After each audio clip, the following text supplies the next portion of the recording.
자, 여러분, 우리 교회 분위기 조금 바뀐 것 같지 않아요?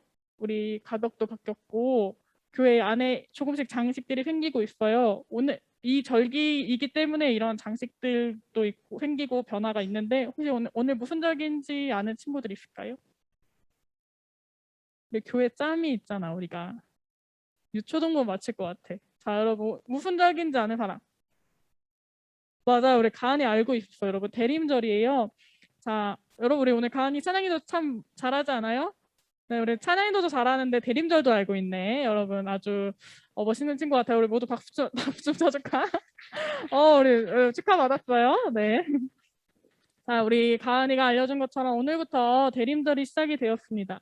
자, 여러분, 대림절은 어떤 절기냐면 예수님이 탄생하신 것을 기념하는 날을 뭐라고 하죠?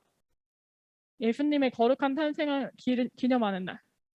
쉽게 말해서 예수님 생일이라고 우리가 보통 말하는 날이 뭐죠? 성탄절이죠. 자, 성탄절을 날짜가 12월 25일로 우리가 지키는데 12월 25일부터 거꾸로 4주간의 주일을 낀 그 한 달의 기간을 약 한 달의 기간을 대림절이라고 합니다. 전통에 따르면 이 대림절 기간에는 초를 밝혀요. 초가 지금 몇 개 있죠? 네, 4개 있죠. 4개가 무엇을 의미하냐면 대림절, 그러니까 성탄 전에 있는 대림절 기간 4주간의 기간을 의미합니다. 그래서 오늘은 첫 번째 초가 밝아졌어요. 1주차 초. 자, 여러분 다 알고 있겠지만 대림절 초는 색깔이 다 다르죠. 가장 어두운 보라색부터 연보라, 분홍, 그리고 마지막에는 가장 밝은 하얀색을 밝힙니다. 다 왜 그런지는 알고 있죠? 기억하고 있죠? 혹시 기억하지 못하는 친구들을 위해서 설명을 하면 예수님이 오신 날이 성탄이죠. 성탄 때는 가장 밝아요. 예수님이 세상에 오시기 때문에 어두운 세상이 밝아진 거죠. 그래서 가장 어두웠던 세상이 예수님이 오신 날을 기념하는 성탄절이 가까워 올수록 더 밝아진다라는 의미를 갖고 있어요. 그래서 둘째 주에는 더 밝은 초를, 셋째 주에는 더 밝은 초를 켤 거예요. 자, 여러분, 우리 마음속에도 이 초가 시간이 지나면 밝아지는 것처럼 예수님의 오심이 가까워질수록 우리 마음속에도 기쁨과 감사가 넘치는 그 한 달간의 시간이 되기를 간절히 축복합니다. 자, 여러분, 오늘 본문은 누가복음 3장의 말씀이에요. 오늘 본문의 주인공이 혹시 누구였는지 본문을 읽으면서 캐치한 친구가 있을까요? 본문의 등장인물 혹시 기억하는 친구 있어요, 현서야? 누구 나왔었지? 맞아, 요한이 나왔었죠. 세례 요한에 관한 이야기가 오늘 본문의 내용입니다. 자, 오늘 본문의 주인공인 세례 요한은 누구의 아들일까요? 자, 파워바이블 안 읽었니, 얘들아? 읽었지? 기억 안 나요? 자, 사가랴와 엘리사벳의 아들이었습니다. 근데 이 사가랴와 엘리사벳이 이 요한을 가졌다라는 걸 알게 됐을 때 이제 어떻게 알았냐면 천사가 찾아왔어요. 가브리엘 천사가 찾아왔는데 가브리엘 천사가 이제 아빠 되는 사가랴한테 가가지고 이렇게 말해요. 너 지금 아기가 졌는데 네가 낳는 아기가 주님이 오시는 것을 예비하는 일을 하게 될 거야. 근데 사람들이 회개하고 다시 주님께 돌아와서 주님이 오시는 길을 준비할 수 있도록 주님의 백성이 될 수 있도록 돕는 사람이 될 거야 라고 예언을 했습니다. 자, 사가랴한테 천사가 예언해 준 것처럼 정말 그런 아들이 태어나요. 자, 세례 요한은 그 예언처럼 많은 사람들에게 다시 하나님에게 돌아오고 하나님과 가까이 지내며 살아갈 수 있도록 회개를 하라고 권면을 하고 그렇게 회개하겠다고 다짐한 사람들에게 세례를 베풀어서 옛날의 삶이 아니라 새로운 삶을 살아갈 수 있도록 도와주는 역할을 합니다. 자, 오늘 본문이 누가복음에 그 세례 요한의 그 사역에 관한 내용이 나와요. 자, 여러분, 세례 요한의 이름이 뭘까? 우서가 세례 요한의 이름이 뭘까?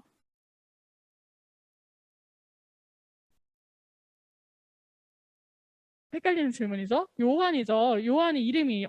자, 근데 여러분 왜 요한인데 요한이라고 그를 부르지 않고 세례 요한이라고? 그거는 약간 그런 거지.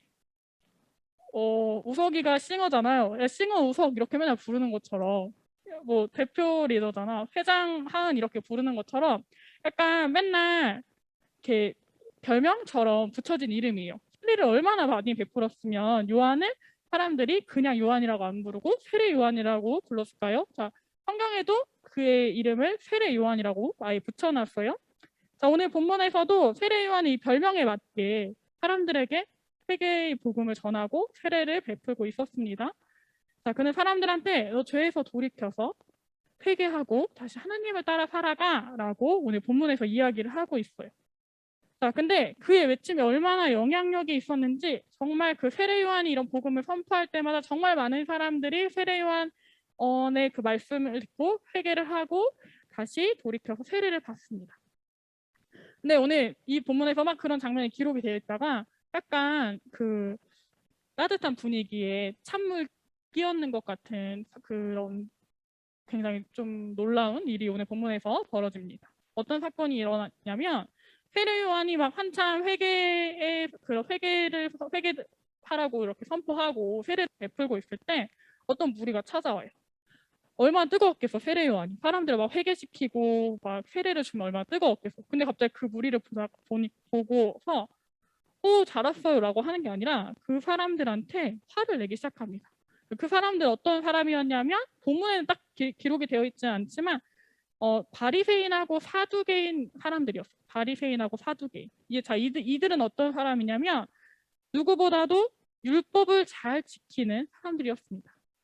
누구보다 글자 그대로 성경에 쓰여 있는 것들을 잘 하고 거기 정해진 규칙을 참 잘 따르는 사람들이었어요. 근데 그 사람들이 세례 요한한테 딱 나오니까 뜨겁게 말씀을 선포하던 그 세례 요한이 굉장히 냉철해지고 냉랭해지더니 갑자기 그들을 향해서 분노를 하기 시작합니다. 어떻게 분노하냐? 우리 같이 말씀을 한번 볼게요. 누가복음 3장 7절부터 우리 8절까지 같이 볼까요? 자, 우리 큰 목소리로 2절이니까 같이 읽어주세요. 시작.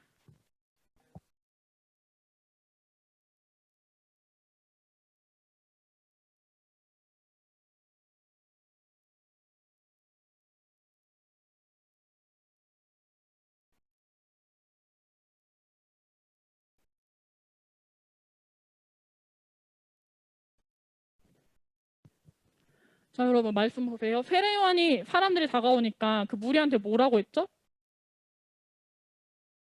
독사의 자식들아 라고 말했어요. 여러분 세례 요한이 할 수 있는 최선의 욕이 아니었을까 생각해. 우리가 누군가 만났을 때 이 강아지 막 이렇게 막 하는 것처럼 굉장히 분노에 찬 말이었을 거예요. 자, 여러분 독사가 뭔지 알죠? 독사가 뭔지 알죠? 뱀인데 독을 품고 있는 뱀이잖아요. 자, 몸에 독을 품고 있는 뱀을 독사라고 합니다. 그들이 갖고 있는 독은요, 어떻게 하냐면 자기를 지켜줘요. 자신의 뱀이 생명을 잃지 않도록 자신의 몸을 지켜줍니다. 그러나 여러분, 그 뱀이 갖고 있던 독이 남에게 전해졌을 때 어떻게 되죠? 남들은 생명에 해를 입게 됩니다. 생명을 위협하는 굉장히 위험한 물질이죠. 세례 요한은 율법을 잘 지키기로 유명한 이 바리새인과 사두개인에게 독사처럼 자기 몸만 챙기고 남의 생명을 위협하는 그런 독사 같은 자들이라고 굉장히 진노하면서 지금 말하고 있는 것입니다. 세례 요한은 이 독사 같은 새끼들아, 너 몸뚱아리만 네 유익을 위해서만 살지 남의 그 생명을 위협하는 사람이구나라고 하면서 진노합니다. 그러면서 그들에게 뭐라고 하냐면 회개에 합당한 열매를 맺으라고 꾸짖습니다. 왜 세례 요한은 말씀을 잘 지키기로 유명한 바리새인과 사두개인을 향해서 그들을 독사의 자식이라고 부르고 회개에 걸맞는 열매를 맺으라고 했을까? 그 이유는 우리 8절을 보면 알 수 있어요. 우리 8절 한번 화면 다시 띄워주실까요? 8절 보면은 8절이 아랫절이에요. 회개에 알맞는 열매를 맺어라 써있는 부분. 8절을 보면 이유를 알 수 있습니다. 8절에 보면요. 세례 요한은 바리새인하고 사두개인에게 너희는 속으로 아브라함은 우리의 조상이다 라고 생각하지 말라고 하는 말이 나옵니다. 자, 그 의미가 무슨 말이냐면 여러분 아브라함이 누군지 알죠? 뭐의 조상이지? 믿음의 조상이에요. 자, 이스라엘이란 민족의 시작은 아브라함이 믿음의 여정을 떠나면서 시작이 됐어요. 이스라엘이라는 민족은 아브라함이 택함을 받고 시작이 됐어요. 자, 아브라함을 통해서 하나님은 이스라엘 백성을 택하시고 하나님의 뜻을 이스라엘 백성을 통해서 펼쳐나가기 시작하십니다. 그래서 아브라함의 자손들은 이런 생각이 있어. 아브라함의 자손인 이스라엘 백성들은 우리 아브라함 자손이야. 우리 선택받은 사람이야. 우리 선택받은 백성이야. 선민이야. 라는 자부심이 있었어요. 이스라엘 사람들은 자신들이 하나님에게 선택받은 선민으로서 굉장히 자부심이 넘치게 살았습니다. 그래서 늘 자랑했어요. 야, 나 아브라함의 자손이야. 야, 나 아브라함의 자손이야. 나 하나님이 선택한 백성이야.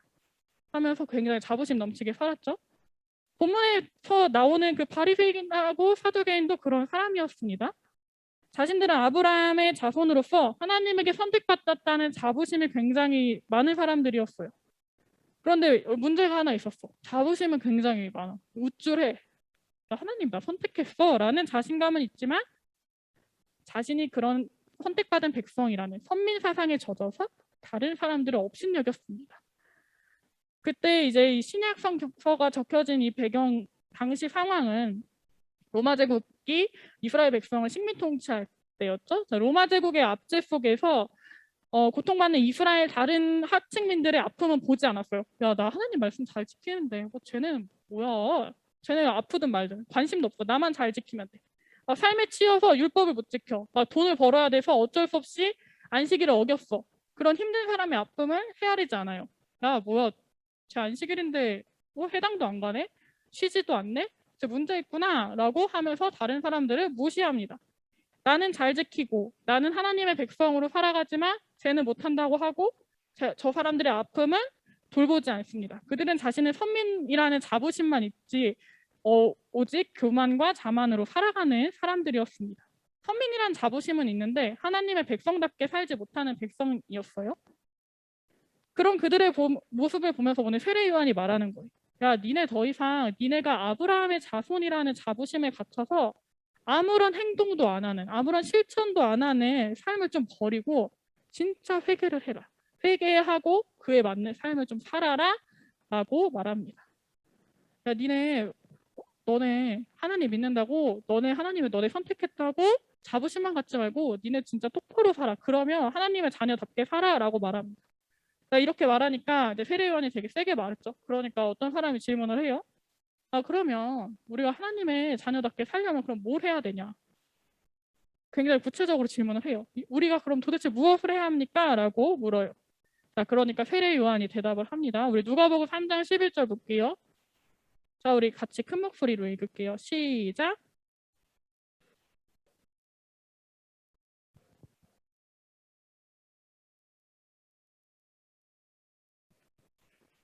여러분 성경을 보면 되게 불확실하고 모호한 건 없는 것 같아요. 굉장히 가르침이 명확하고 딱 이렇게 무슨 말인지 딱 알겠는 말을 하죠. 세례 요한이 이렇게 말해요.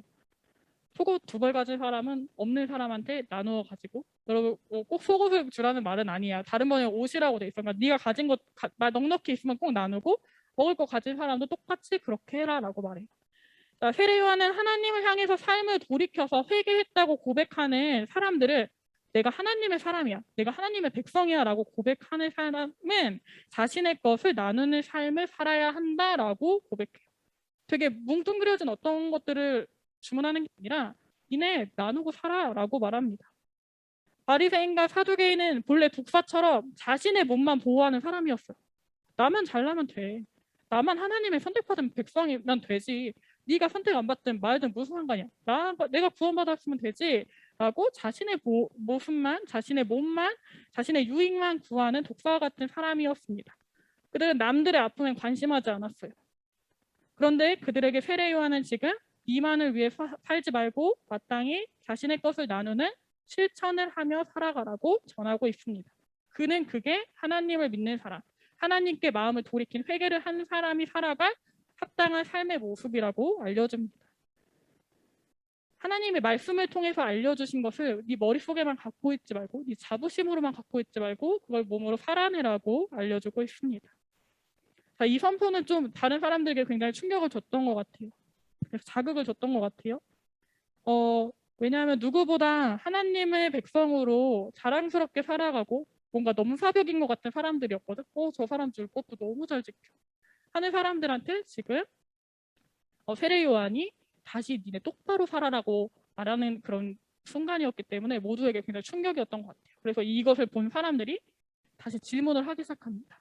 질문을 한 사람 중에는 세리가 있었어요. 자, 여러분 세리 뭔지 알죠? 알죠? 자, 세리가 무슨 공무원일까? 뭐 하는 공무원일까? 직업이 뭘까? 하라봐. 너무 졸리지. 너무 졸려. 너무 더워. 그치? 무슨 공무원일까? 뭘 걷는 공무원일까? 세금 걷는 공무원이죠. 자, 여러분 세리들이 질문해요. 나 그러면 내가 하나님의 자녀로서 살려면 어떤 삶의 모습을 가지고 살아야 합니까? 물어봐요. 세리 요한이 어떻게 말하냐면 세리들한테는 너희에게 정해준 것보다 더 받지 마. 니네가 세금 공무원이라고 해서 원래 1원만 받으면 되는데 니네가 2원 받아서 1원 니네 주머니에 넣고 1원 그 로마에 갖다 주던 그런 짓 하지 마. 니네 이익을 위해서 남의 아픔을 외면하고 너의 이익을 위해서 남을 착취하던 습관에서 벗어나. 너만 배부르지 말고 남들의 아픔도 공감하고 그들을 챙겨줘 라고 이야기합니다. 자, 이 이야기를 들은 사람 중에 또 군인도 있었어요. 군인도 질문합니다. 그럼 우리는 무엇을 해야 합니까? 군인은 이렇게 말해요. 군인한테는 이렇게 말해요. 너 더 이상 협박하거나 억지로 남의 것을 뺏는 삶을 살지 마라 라고 말합니다. 여기서 본문에서 나오는 군인은 여러분이 생각하는 그런 군인이 아니에요. 그 군복 입고 막 북한하고 싸울 것 같고 막 이런 사람도 아니고 그때 당시 군인은 이제 유대인 군인은 어떤 사람이었냐면 로마 식민 통치 아래 있던 사람이기 때문에 실제로는 그런 군대 전쟁을 할 수 있는 권한이 있지 않고 그러니까 약간 경찰처럼 치안을 유지하는 수준의 사람들이었어요. 유대인 군인들은. 그래서 그 사람들은 이제 막 사람들이 살면서 뭔가 로마의 그런 부당한 불의에 막 저항해서 봉기를 일으킨다거나 아니면은 뭔가 부당한 일을 당했을 때 뭔가 이런 자신의 의견들을 막 말한다고 할 때 자신의 편의를 위해서 경찰 그 군인들이 막 그 사람들의 이야기를 듣지 않고 무시하고 그 사람들이 막 함부로 자기의 힘으로 짓밟거나 제압하는 일들이 있었어요. 그들은 자신의 편의와 유익을 위해서 민족의 아픔으로 인해서 자신의 힘듦을 막 토로하고 정의를 위해서 투쟁하는 사람들의 이야기를 듣지 않고 자신의 편의를 위해 그들을 힘으로 뭔가 묵살하고 억압하는 일들을 하는 사람들이 군인들이었습니다. 세례요한은 그런 사람들한테 니네 이제 그런 일 좀 그만해. 너네 맨날 그렇게 사람들 이야기 안 듣고 내 편하려고 사람들이 이렇게 치는 일 좀 하지 말고 그 사람들의 아픔에 너네 공감해. 또 이제 경찰이 힘이 있으니까 자기들 월급 받는 것뿐만 아니라 남의 사람들 이렇게 돈 같은 거 막 훔치고 그랬던 것 같아요. 여러분만 TV 같은 거 보면은 막 경찰들이 이렇게 찔러주는 돈 이렇게 먹고서 원래 눈 감으면 안 될 일들 막 눈 감아주는 거 같은 거 본 적 있죠. 그것처럼 이제 경찰 얘네들도 그런 일을 한 거지. 그런 일 하지 말라고 세례요한이 되게 디테일하게 이야기합니다. 세례요한은 이런 그런 군인들에게도 너네 이제 너네 배부름을 위해서 남들의 이야기를 듣지 않고 남들의 아픔을 살피지 않고 니네 목만 챙기던 모습에서 벗어나서 살아가는 게 회개에 합당한 삶이라고 이야기를 해줍니다. 세례요한은 하나님을 믿는다는 자부심은 있었지만 그 믿음에 걸맞지 않는 삶을 살아가는 사람들에게 오늘 말씀에서 온전히 회개해서 세례를 받아 새로운 삶을 살라고 이야기합니다. 그가 전한 회개, 그가 말한 새로운 삶이란 신앙의 자부심에만 떨어있지 않고 진정한 삶으로 그 하나님의 자녀답게 살아가는 삶을 말했습니다. 말씀을 아는 데만 머물지 않고 말씀을 살아내는 삶을 그는 회개에 걸맞는 삶이라고 이야기합니다. 자, 오늘 말씀에 비추어서 우리를 같이 좀 돌아봤으면 좋겠습니다. 여러분, 우리나라 교회 몇 개 있는지 알아요? 나 잘 정확히 모르거든. 하도 많아서. 근데 편의점 수보다 많대. 여러분, 편의점 많은 거 알죠? 편의점 수보다 교회가 많대. 얼마나 많을까? 너무 많아요, 여러분. 우리 오이코스 데이를 다른 교회들 가서 해도 너무 부활동해서 다 할 수 있을 것 같아. 너무 많죠. 교인들도 얼마나 많아요. 그 교회에 만약 10명씩만 있어도 교인들이 얼마나 많을까. 그 사람 모두가 아마 대부분이 난 기독교인이라는 자부심이 있을 거예요. 여기에 있는 우리도 자부심 있죠. 하나님의 사람이라는 자부심이 있죠. 여러분에게 그런 자부심이 있으면 좋겠습니다. 자, 그러나 여러분, 우리가 그런 자부심만 갖고 있다면, 우리가 그런 정체성만 알고 있다면 우리는 진정한 그리스도인은 아닐 것입니다. 우리가 정체성을 알고 있지만 자부심은 갖고 있지만 그에 걸맞는 행동을 하지 않는다면 우리가 그리스도인으로서 우쭐대지만 그리스도인으로서 다른 생명을 돌보지 않는 삶을 살아간다면 우리가 그런 신앙을 갖고 있는 것은 모두에게 유익하지 않고 무의미할 것입니다. 우리가 자부심만 있지 온전히 하나님 말씀대로 살아가고 있지 않았다면 우리가 회개해서 오늘 다시 새로움을 입으라고 오늘 말씀은 증언하고 있습니다. 이 시간 대림절이라는 절기죠. 예수님의 오심을 기다리면서 우리가 우리를 돌아봤으면 좋겠습니다. 우리는 그리스도인인가요, 여러분? 그리스도인이라고 생각하는 사람. 그렇죠. 자신감 있게 손 들었어, 여러분. 난 여러분이 그리스도인이라고 생각해요. 왜냐하면 그리스도인이라는 고백이 있기 때문에 여러분이 걸어서 교회에 왔을 거라고 생각해요. 유초동부는 질질 끌려서 올 수 있거든. 근데 여러분 중에 혹시 질질 끌려온 친구가 있나요? 있는 것 같다는 생각이 문득 들었어. 없길 바래요. 아무튼 자, 여러분이 그리스도인이라고 정체성을 스스로 갖고 있다면 여러분 근데 그러면 또 질문 하나가 더 있어.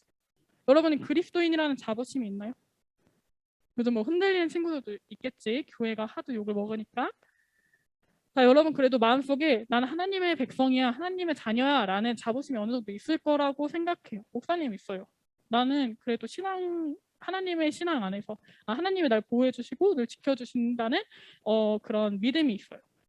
자, 그렇지만 여러분 우리가 여기서 끝나면 안 됩니다.